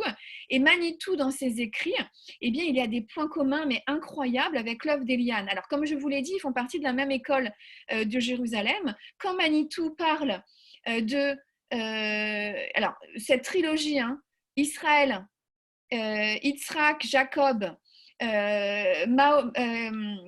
Israël et Édom, donc la trilogie, les Juifs, les musulmans et la chrétienté et des relations entre eux, de qui est-on le plus proche, etc. Eh bien, la première qui en parle, c'est Eliane Amado. La conclusion n'est pas la même, mais elle en parle. Alors elle considère en fait, alors toujours par rapport à cette notion de fratricide sur laquelle elle a travaillé, le mal hanté par le bien, eh bien c'est qu'à l'enterrement d'Abraham, Yitzhak et Ismaël sont présents et ils se réconcilient. Et alors là, ce que je vais dire, c'est ultra schématique, mais on pourra en parler longtemps. Et donc pour elle, cette réconciliation préfigure la réconciliation possible entre les Juifs et les Arabes en terre d'Israël. En revanche, pour Édom et Jacob, eh bien, il y a ce fameux baiser venimeux, etc. La réconciliation n'est pas complète. Et pour elle, en fait, les chrétiens ont usurpé le vrai Israël, ont usurpé l'identité d'Israël et avec eux, en plus, avec ce passif qui est l'Inquisition, qui est l'expulsion des Juifs, qui est la Shoah, etc. Et pour elle, elle rend responsable en fait la chrétienté d'un point de vue philosophique de ces persécutions et du mal qui a atteint les Juifs. Et bien pour elle, la réconciliation est plus difficile. Donc pour elle, en fait, et bien sûr, sionistes religieux passe par un dialogue à nouer avec les musulmans, mais les musulmans de tous bords. Et donc Israël a un rôle à jouer dans le monde arabe. Malheureusement, elle en parlait avec son ami Monsef Sheli, et après plus personne n'a porté sa pensée. Mais quand elle était dans les amitiés judéo-chrétiennes et qu'elle faisait des discours, mais c'était vraiment terrible ce qu'elle leur disait. Vous avez usurpé le vrai, vous n'êtes pas le Vérus Israël, vous êtes responsable de ci, responsable de ça. En regard des thèses, vous nous avez volé ci, vous nous avez volé ça. Enfin, c'est vraiment terrible. Donc oui, elle a une conception sioniste religieuse qui s'est élaborée après sa montée en Israël et qui fait partie d'une des particularités de sa pensée. Magnifique, en tout cas. Vraiment, merci beaucoup. Alors tout ça, évidemment, c'est développé dans le livre, si jamais vous tombez dessus, et vous pouvez vous le procurer. Oui, il y aurait d'autres questions. Je voulais vous proposer que vous nous parliez de l'école d'Orsay, puisque vous nous avez tendu la perche tout à l'heure. Qu'est-ce que vous pouvez nous dire de schématique sur l'école d'Orsay? Alors, très rapidement, quand on parle d'école de pensée juive de Paris, ce fameux mouvement de renouveau de la pensée juive, eh bien, il s'articule autour de deux éléments. L'école d'Orsay et le colloque des intellectuels juifs de langue française. Le colloque, je vous en ai parlé tout à l'heure, on pourra en parler plus longuement, mais il y a cette fameuse école d'Orsay que finalement on connaît peu. Alors l'école d'Orsay, elle plonge son origine sous l'occupation. L'école d'Orsay ouvre ses portes à la rentrée de 1946 et elle est créée par Robert Gamzon, le créateur des EI, dit Castor Soucieux. Et en fait, l'idée, quelle est-elle? Eh bien, c'est de créer une école des cadres des éclaireurs. Sous l'occupation, il y avait un polytechnicien qui avait fait partie des éclaireurs non juifs, mais qui avait été dissous par Pétain. Les éclaireurs non juifs ont été dissous par Pétain, les chantiers de jeunesse de Vichy, et il se retrouve persécuté et recherché sous l'occupation. Il s'appelle Gilbert Bloch et il est dans un maquis de résistance avec Robert Gamzon. Et donc, sous l'occupation, lui vient l'idée qu'après la guerre, il faudrait vraiment réfléchir à la renaissance spirituelle du judaïsme français et créer une école de cadres. Et il en parle à Robert Gamzon. Malheureusement, ce jeune scout est tué dans le maquis de Vabre.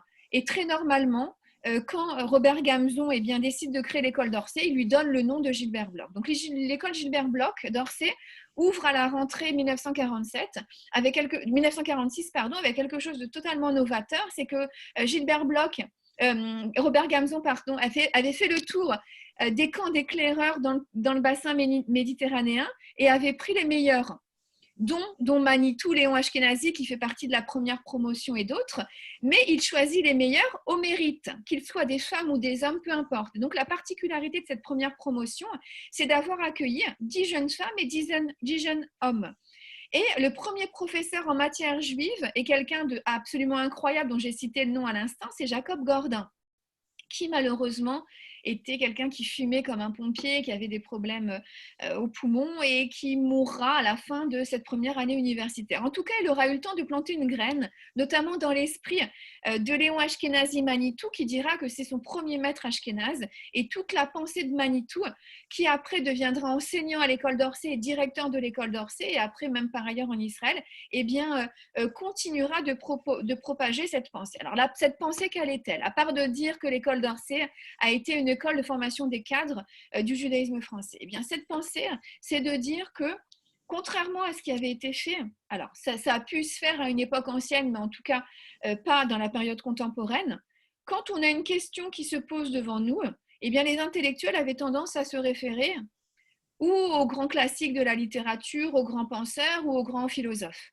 Eh bien, Jacob Gordin prend toujours comme postulat les sources de la tradition juive. C'est de dire que dans toutes les questions qui peuvent se poser à un instant précis, eh bien, nous avons dans notre corpus de textes, qu'il s'agisse de la Torah orale, écrite ou même de la Kabbale, nous avons toutes les réponses aux questions que l'on peut se poser. Et ça a été quelque chose de tout à fait révolutionnaire pour des universitaires de ne plus se référer à des sciences, même douces, mais de se référer aux textes de la tradition juive. Et l'école d'Orsay, c'est ça.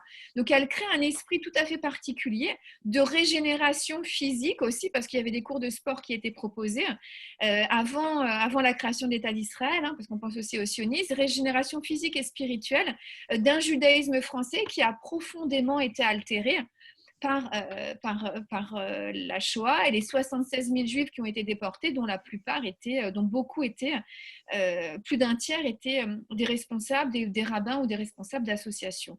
Donc jusqu'aux années 70, l'école d'Orsay va fonctionner et créer un esprit tout à fait nouveau qui va être un élément important de ce renouveau de la pensée juive après la Shoah.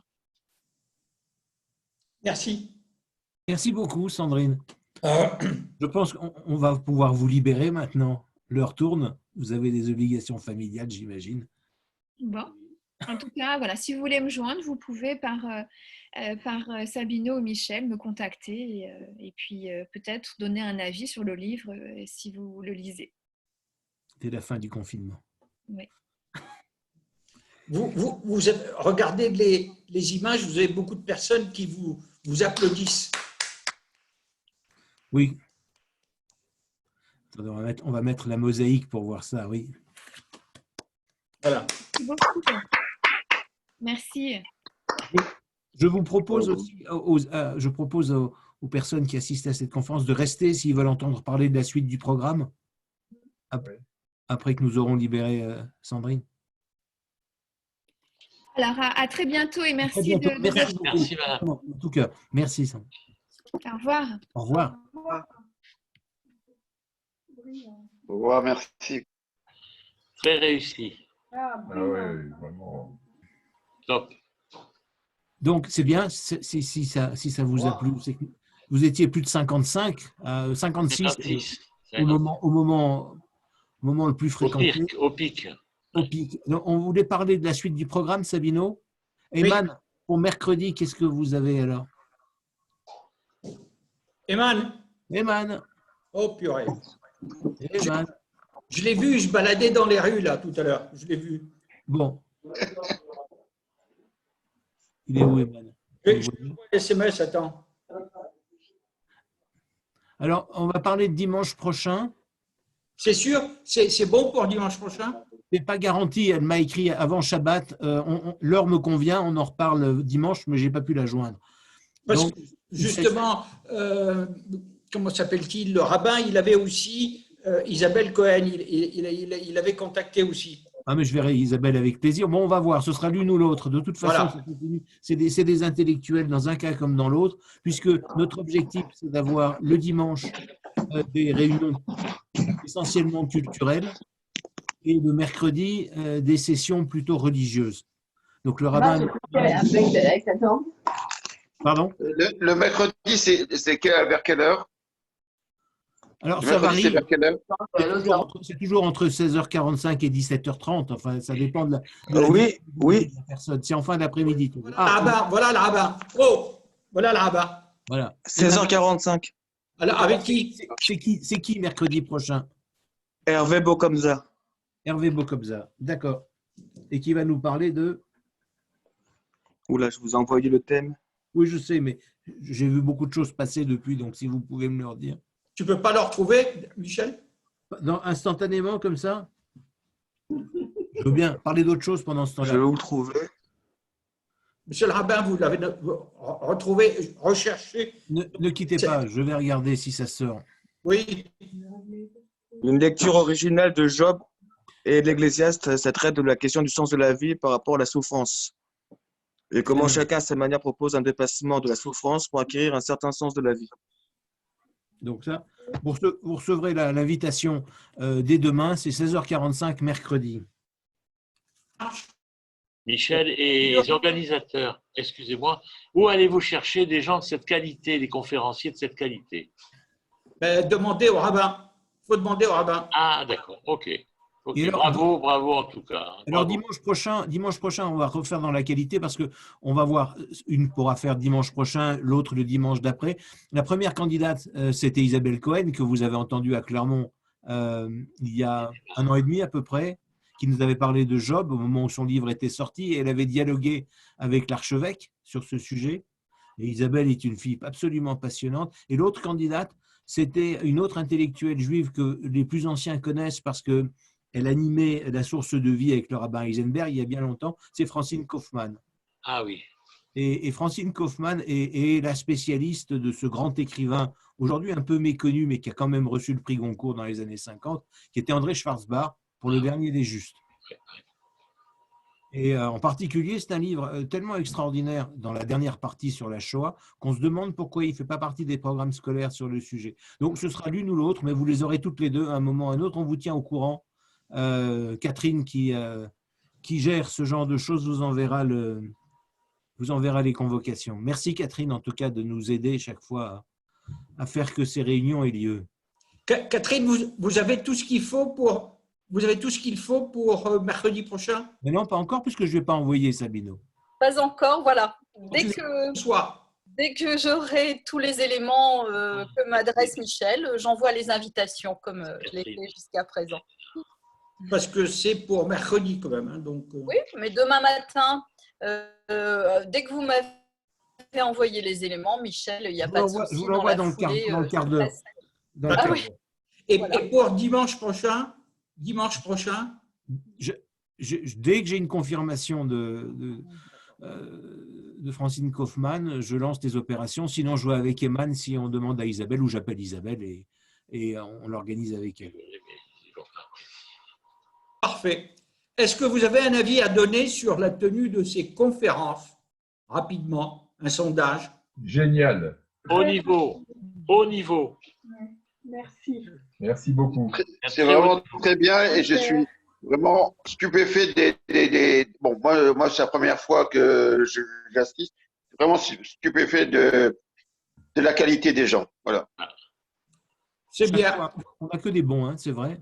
Oui. Bon. L'origine de tout ça, c'est le fait que nous avons, c'est la suite du confinement en fait. Hein, c'est parce que j'ai tenu essentiellement à ce que nos liens ne soient pas distendus pendant cette période. Hazak. Et il fallait pas qu'il y ait une coupure. Et avec ces conférences, ces réunions Zoom, ça nous permet d'être toujours en contact, nous tous, où que nous soyons. Voilà. Donc, on va essayer de le maintenir. On travaille là-dessus avec Michel. On a eu encore des réunions et on a un programme qui s'élabore au fur et à mesure. Voilà. En tout cas, votre présence nous fait grand plaisir parce que rien ne garantissait au moment où nous avons élaboré cette idée avec Sabino que ça aurait un tel succès. Donc, c'est vraiment une belle récompense pour nous. D'ailleurs, on est parti timidement au début, très timidement. Et puis, on s'était dit, on va attendre que la mayonnaise prenne. Et puis, on s'aperçoit que la mayonnaise a bien pris. Et voilà, donc on continue maintenant. En tout cas, toutes mes félicitations pour la qualité, pour ces interventions extrêmement qualitatives. Christine, c'est la responsable du… Je ne suis pas responsable, je suis une des personnes… vous êtes adjointe à la du musée de la Résistance à Chamalières. Donc, qui habite Chamalières, vous avez une interlocutrice qui est devant vous. Voilà. Et je remercie aussi ceux qui, comme David Rébibo, invitent des amis à ce genre assez session. Particulièrement Monsieur Bouvier. Monsieur Bouvier, par exemple. Ouais. On peut, excusez-moi, on peut transmettre les invitations à d'autres personnes? Bien sûr, si vous êtes sûr de… Il faut qu'on soit un peu… Il faut faire attention. Bien sûr. Il faut faire un peu Bien attention. sûr, bien sûr. Oui, oui. Et discipliné. Oui, oui. Voilà, il faut être discipliné, il faut faire attention. On de évite, pas trop… les parasites qui peuvent venir dans ce genre de réunion, comme vous le savez, si elles sont trop publiques, on peut avoir des gens qui essayent de les détruire. Oui, bien sûr. On peut toujours les faire taire, mais ça crée une sale ambiance. Oui, oui. Exemple de nous faire faire confiance, de nous amener des personnes sûres. On a un exemple de ce qui s'est produit à Paris avec le CRIF à l'occasion d'une réunion officielle. Et on a vu qu'il y a eu des intrus qui se sont donc introduits dans cette réunion Zoom en présentant des photos pornographiques et ensuite en mettant des drapeaux palestiniens et des phrases comme « Israël vaincra » et des choses comme ça. Palestine, bon, alors, Palestine vaincra. Israël vaincra, ça aurait été trop beau. Oui. En tout cas, je vous remercie. Moi, je ne fais pas partie de la communauté de Clermont-Ferrand, mais en tout cas, c'était un plaisir d'avoir profité de l'occasion pour écouter André Schwartz et c'était très passionnant. Bienvenue, Nathanaël, quand tu veux. Hein. Faites-le savoir autour de vous. Faites-le savoir aux gens de Saint-Étienne, s'ils veulent venir. Moi, je suis à Lyon maintenant, puisque mon père Daniel habite à Lyon. Mais avec plaisir de reparticiper à ce que vous organisez. Comment je peux avoir les liens je peux envoyer un mail à la communauté de Clermont-Ferrand ou… Oui, absolument. Un mail ou le site. Nous avons le site Centre culturel Jules Isaac. Ou de déménager directement aussi. Pardon? Oui, ou de déménager. Clairement. Pour des raisons pratiques, peut-être envoyer vos coordonnées, votre adresse mail sur le mail du Centre culturel Jules Isaac. Ça sera plus simple, comme ça je l'intègre au contact. On peut vous le donner si vous voulez. Il y a simplement, il faut faire attention au tiret et au point. Donc, allez-y, Catherine. Association, le tiré du 6, culturel, point israélite, @orange.fr. Ok, merci beaucoup. Voilà. Et donc, si vous nous envoyez vos coordonnées, je vous intègre au contact et vous recevrez la prochaine invitation, celle de mercredi et les suivantes. Merci. Bon, merci beaucoup. Merci à toutes et à tous. À mercredi. Je voulais dire… Vas-y, Jacques. Oui, Jacques. Il est parti, Jacques. Il est parti. Je ne vois plus. J'essaie de lui redonner la main, mais ça ne marche plus. Bon, au revoir. Au revoir. Bonne semaine. Au revoir. Shabuato. Au revoir. À mercredi.